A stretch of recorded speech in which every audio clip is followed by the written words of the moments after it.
Rakuro Hizutome is known for one thing: finishing terrible games no matter how unfair they are. When he jumps into the popular VR game Shangri-La Frontier, he expects a smoother experience, but instead finds a world that rewards skill, punishes mistakes, and doesn't care if you're ready or not. Sunraku finally beats the Dark Lord after a very long and painful journey. Princess Faria is overjoyed and thanks him for saving the world. Sunraku calmly says he has been waiting for this moment for a long time. Then he immediately jumps up and kicks Faria. He declares that she is actually a menace to the world and deserves to go to hell along with the Dark Lord. The end credits of Faria Chronicle Online. The prayer of the fairy princess start rolling as Sunraku smiles in satisfaction. He is just happy it's finally over and that he got his revenge on Faria. In this world, old-school screen-based games are considered outdated. Fully immersive VR games are now the standard. The problem is, there aren't that many good games. Most of them are terrible and are commonly called trash games. Most people avoid trash games like the plague. Sunraku, however, actively looks for them. His real name is Rakuro Hizutome, but online he goes by Sunraku. He proudly puts Faria Chronicle on his Never Play Again shelf and confirms what everyone already knew: it's a trash game. He's known online as the Trash Game Hunter, and now that he's finished this nightmare, he starts wondering what awful game he should torture himself with next. At school, Rei notices Rakuro walking toward her. She mentally prepares herself. Her plan is simple: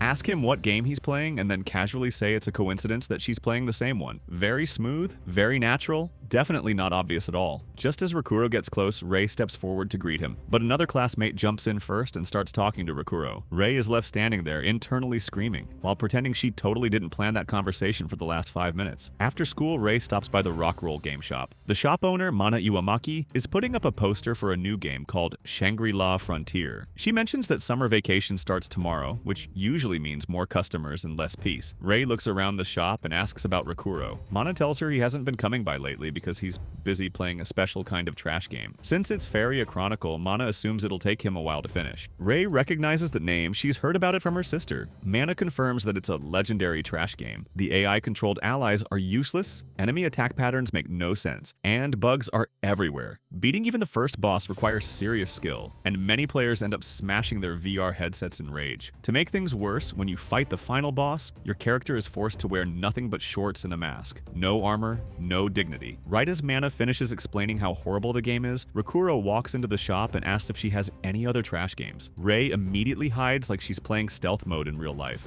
Mana is shocked. Rakuro finished the game already. Kuro confirms it and adds that the game was indeed awful. According to him, the worst part was the female lead, Faria. She somehow causes almost every problem in the story. Faria constantly makes bad decisions, gets villagers and party members killed, and somehow never takes responsibility. At one point, she runs over a villager with a carriage and kills him, then blames the Dark Lord for it. If the player annoys her even slightly, she stops moving entirely and the story refuses to progress for 3 hours. Truly revolutionary game design. Rakuro explains that the only reason he played until the end was because there's a 3-minute window after beating the final boss where you can freely beat up Faria with 0 consequences. Worth it. Still, after such a painful experience, Rakuro isn't sure he wants to jump straight into another trash game. Mana suggests he try something different for once, a good game. She recommends Shangri-La Frontier, a massively popular VR game with over 30 million players. After thinking about it for a moment, Rakuro decides to give it a shot. At home, Rakuro reads up on the game. It was released last spring and broke records for simultaneous logins. The game is developed by Utopia Entertainment Software, a company founded by genius programmer Tsukuyo Tsukuri, the person who created the immersive VR system itself. Rakuro logs in and is taken to the character creation screen. The first thing he chooses is his job. He's immediately overwhelmed by how many options there are. After some thought, he picks Twin Blade Mercenary, since it sounds versatile and fun. Next, he chooses his origin. He goes with Wanderer because it gives a luck bonus. Luck affects things like critical hit chances and item drop rates, and Rakuro likes anything that helps him get good loot without suffering too much. Finally, he starts customizing his character's appearance. The number of options is insane. Facial details, body type, hairstyles, everything is adjustable. Rakuro is used to trash games where character creation means choosing between default guy and slightly different default guy, so this level of detail completely catches him off guard. As he stares at the screen, Rakuro realizes one thing: this might actually be a good game, and that thought alone makes him a little nervous. After all, he's the trash game hunter. What's he supposed to do with something that actually works?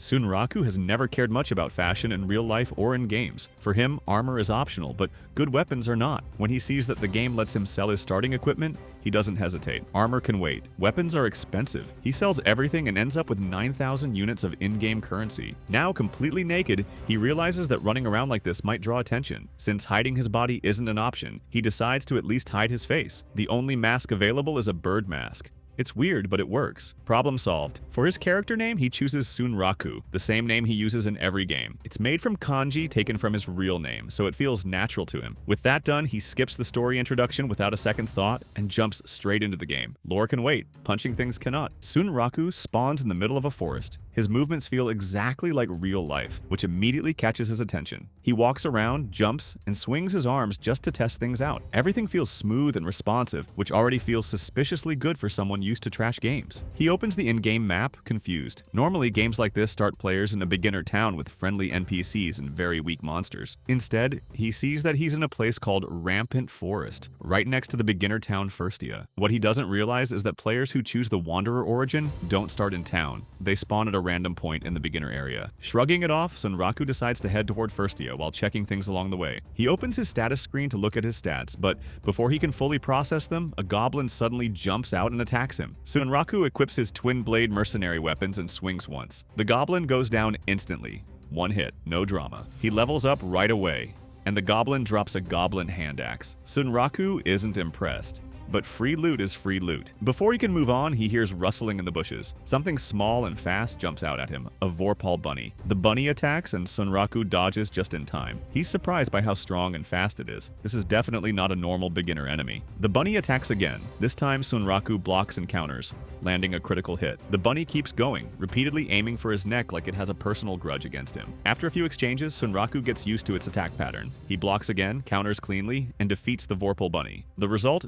2 full level ups. That alone tells him this thing is no joke. Sunraku looks around, hoping the bunny dropped its knife. It looked sharp and powerful, which automatically makes it interesting. While checking his notifications, he sees that he fulfilled a hidden condition and unlocked a new skill, Flash Counter, which boosts counterattacks after successful parries. This gets him excited. He realizes that the game rewards players based on how they fight, not just what skills they select from menus. Different fighting styles can unlock different abilities. For someone who loves experimenting, this is a dream setup. At the same time, something else hits him. The game hasn't bugged out once. No glitches, no broken AI, no random crashes. This is completely unheard of for a former trash game addict. Still focused on the bunny knife, Sunraku decides to hunt more Vorpal bunnies. He spends a long time in the forest, fighting monster after monster. He levels up several more times and unlocks another skill called Spin Slash. Eventually, he realizes that Vorpal bunnies are rare spawns. They don't appear often, and finding them takes patience. After defeating 50 of them, yes, 50, his persistence finally pays off. He obtains 2 Vorpal choppers, weapons that boost critical damage. Exactly the kind of thing he likes. Along the way, he unlocks several more abilities, but one stands out. Screw Pierce, a fast, compact thrust attack that works perfectly with small weapons. By the time he's done, Sunraku is level 12. He can tell he's not gaining much experience from the monsters in this area anymore. It's probably time to move on. He opens the map again and realizes that he wandered much farther than he thought. He's now closer to another town called Secondil. To reach it, though, he has to cross a bridge guarded by an area boss monster called Ravenous Snake. The game recommends facing this boss at level 10 with a party of 3 players. Sunraku looks at his level, then he looks at his party count, 1. Thinking about what kinds of attacks a giant snake would probably use, Sunraku calmly heads toward the bridge anyway. Overconfidence? Maybe. Curiosity? Definitely. Back at the entrance of Rampant Forest near Firstia, a large knight stands silently, watching the area. The high-level knight standing in Firstia is Ray. Since Firstia is a beginner city, most players there are low-level and wear basic equipment. Because of this, Ray's late-game armor and weapons make her stand out immediately. Anyone passing by can tell she is far beyond the normal level for this area. Ray knows that Rakuro always uses the same player name in every game, Sunraku. Because of that, she has been carefully watching the names of players entering and leaving Firstia. However, she never finds him.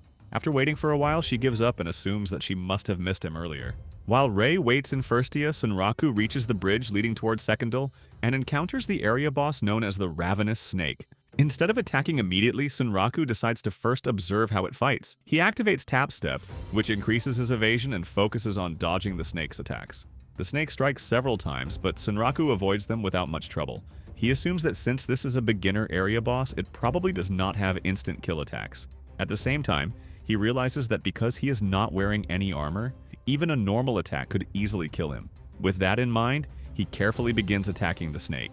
During the fight, Sunraku notices that the durability of his twin blades is dropping quickly. Soon after, one of the blades breaks completely. Without panicking, he switches to his vorpal choppers and prepares to use screw pierce. Before he can attack, the snake suddenly spits something at him using its tail.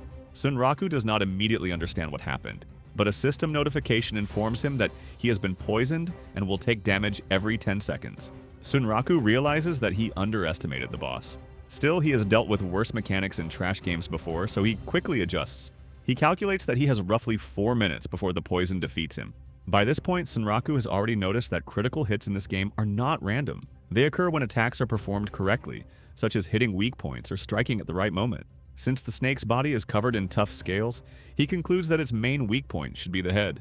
However, the head moves constantly and is difficult to target directly. Because of this, Sunraku decides to create his own weak point. He uses screw pierce to stab the snake's body and open a wound. After that, he repeatedly attacks the injured area, landing multiple critical hits. The strategy works well at first, but the snake does not die.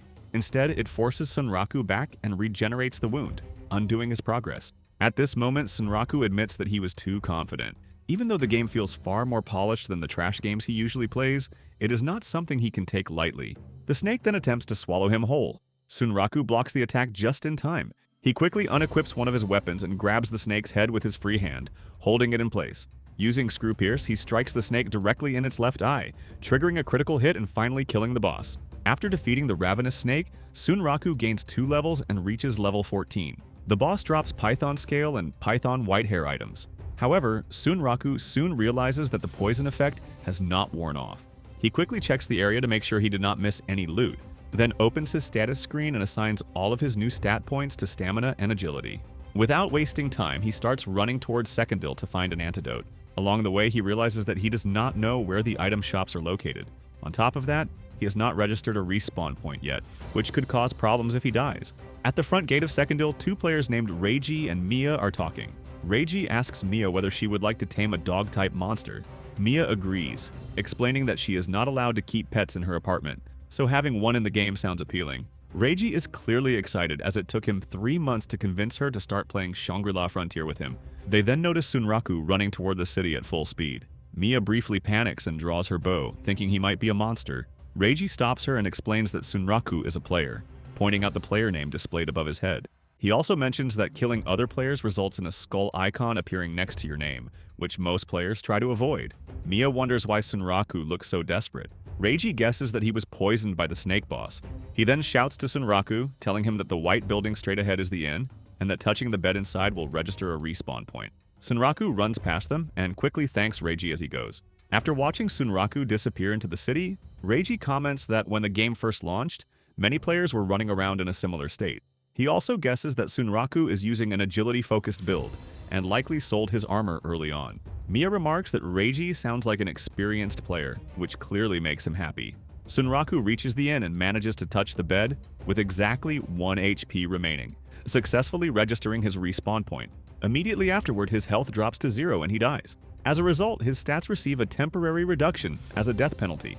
This is Sunraku's first real visit to a town in Shangri-La Frontier, so he decides to take his time and look around. He wants to do a bit of shopping and get properly set up. His plan is simple: buy a map, stock up on recovery items, replace his weak starting gear, and find stronger main weapons to replace his old mercenary twin blades. There is, however, one immediate problem. Sunraku is still half naked and wearing a bird mask. As he walks through the streets, other players quickly notice him. Some stare, others laugh, a few point. Sunraku doesn't really care, but he decides that walking around town looking like a confused mascot is probably not ideal. Before worrying about weapons or items, he chooses to fix his appearance first. He heads to an armor shop and looks for the cheapest option available. He ends up buying a basic leather set called Split Blade Leather, made from mud frog skin. The armor provides resistance to slashing attacks and costs 4,000 mani. It's not impressive, but it's functional, and more importantly, it counts as clothing. The set also includes a leather mask. Sunraku briefly considers putting it on, but after seeing how strange it looks combined with the bird mask, he decides against it. One weird fashion choice at a time is enough. With armor sorted out, Sunraku moves on to a weapon shop. He tries to sell the goblin hand axe he picked up earlier, but the shop NPC barely looks at it and refuses to buy it. clearly considering it worthless. Sunraku isn't surprised. He then checks the list of weapons available for sale. After going through everything, he realizes that none of them are better than his current Vorpal choppers. If anything, most of the weapons are worse. The shop NPC explains that the Vorpal choppers are actually a rare weapon. If Sunraku wants something better, the NPC can make it for him, but only if Sunraku brings the right materials. This immediately catches Sunraku's interest. To reach the next city, Thirdrima, players must pass through an area called Dire Marsh Waste. Inside this area is a mining zone where ores can be gathered. Since he needs crafting materials anyway, Sunraku heads there to start mining. Unfortunately, mining turns out to be slow and annoying. Most of what Sunraku digs up is just normal stone. After 30 minutes of work, he only manages to collect 2 gray ores, even though the NPC told him he would need at least 5 or 6. On top of that, the ground is covered in thick mud, which slows his movement, and the pickaxe he bought feels heavy and awkward to use. While mining, a mud frog appears nearby. Since it's not aggressive, Sunraku ignores it at first. However, when the frog starts digging and splashes mud all over him, his patience runs out. In response, Sunraku throws his pickaxe at the frog, knocking it onto its back. He walks over to finish it off. Since his armor is made from mud frog skin and provides slashing resistance, he guesses that slashing attacks won't be very effective against the frog. That leaves blunt or piercing damage as better options. He equips the goblin hand axe and defeats it without much trouble, obtaining mud frog skin as a drop. After that, Sunraku notices some new players arriving in the area.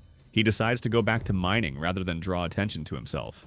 With summer break starting, he expects many new players to join the game, and he figures this mining area will soon become crowded. After about 3 hours of work, Sunraku manages to collect around a dozen gray ores, far more than the minimum requirement. When he brings them to the crafting NPC, the NPC is impressed that Sunraku gathered so many in such a short time. On top of that, Sunraku also found a marsh coffin fossil, which the NPC says can be used to craft a special weapon called a marsh dagger. After looking at the weapon's details, Sunraku agrees and asks the NPC to make 2 marsh daggers. While the daggers are being crafted, Sunraku goes back into town to buy maps and recovery items. Once he finishes shopping, he returns to collect his weapons. The marsh daggers have a special effect that reduces durability loss by half for a certain time after landing a critical hit, which fits perfectly with Sunraku's fighting style. The NPC tells him that if he brings more materials in the future, the weapons can be improved further. When Sunraku asks what that means, the NPC explains that since the weapons are made using magic, they can be upgraded to become stronger over time. Sunraku is genuinely impressed by how naturally the NPC responds to his questions. The conversation feels smooth and logical, unlike the broken or repetitive dialogue he is used to from trash games. As it starts getting dark, the NPC warns Sunraku not to leave town at night while wearing such light armor, explaining that monsters become far more dangerous after dark. Sunraku hears this warning and immediately gets excited. Stronger monsters mean better experience and better drops. Testing his new weapon sounds like a great idea. To confirm her guess, Rei heads to the bridge and faces the ravenous snake herself. She defeats it in a single strike. Later, in the Dire Marsh Waste, Sunraku is fighting a red-cap goblin. Earlier that night, he'd already encountered several night monsters. They were more aggressive and dangerous than daytime enemies, which helped him level up and unlock a few new skills. Even so, the red-cap goblin feels different. It is faster than a normal goblin, has a wider variety of attacks, and possesses a large amount of health. It also uses feints, making its movements harder to read. During the fight, the red-cap goblin suddenly calls for help, summoning more red-cap goblins. This surprises Sunraku since usually only weaker monsters rely on calling reinforcements. Sunraku prepares himself to fight multiple enemies at once. Before he can act, however, the goblins are suddenly defeated. Looking ahead, Sunraku sees a massive wolf standing in the darkness. It is a unique monster known as Lycaon the Nightslayer. Elsewhere at the offices of the game's development company, a monitor displays the current state of the game's world progression. The progress is still listed at 0%, meaning that not a single unique monster has been defeated by players so far. And now one has appeared directly in front of Sunraku. This was it for today's recap. Hit subscribe and the bell button, because the next part is going to be insane and you don't want to miss it. Cheers!